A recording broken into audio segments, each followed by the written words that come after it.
അൽഹംദുലില്ലാഹ് നമ്മുടെ പ്രവർത്തനങ്ങളൊക്കെ അല്ലാഹു സ്വീകരിക്കട്ടെ. ഒരുപാട് ആളുകളുടെയൊക്കെ ജീവിതം മാറ്റാനുള്ള വേദിയാക്കി അല്ലാഹു ഇതിനൊക്കെ മാറ്റട്ടെ. കിതാബിലൊക്കെ ഇങ്ങനെ കാണാം, അന്ത്യനാളിലൊരു വിഭാഗം വരും. അവർ ഏറ്റവും വെറുക്കപ്പെട്ടവരാണ്, ഏറ്റവും ശിക്ഷയ്ക്ക് അർഹതപ്പെട്ടവരാണ്.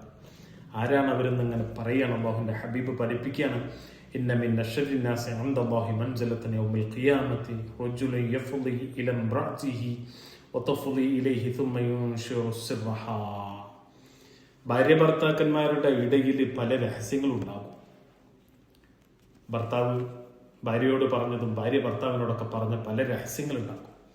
അതെങ്ങാനും മറ്റുള്ളവരോട് പറഞ്ഞ് ആ ജീവിത പങ്കാളിയെ വേദനിപ്പിച്ചാൽ, അവളെ കളിയാക്കിയാൽ അവർക്ക് വലിയ ശിക്ഷ അല്ലാഹു പരലോകത്ത് മാറ്റിവെക്കുന്നുവെന്ന് ഹബീബുനാ സ്വല്ലല്ലാഹു അലൈഹി വസല്ലം. അത്രത്തോളം ദാമ്പത്യ ജീവിതത്തിനൊക്കെ ഇസ്ലാം വലിയ പ്രാധാന്യം നൽകിയിട്ടുണ്ട്. അല്ലാഹു നമ്മുടെ ജീവിതമൊക്കെ റാഹത്തിലാക്കി തരും.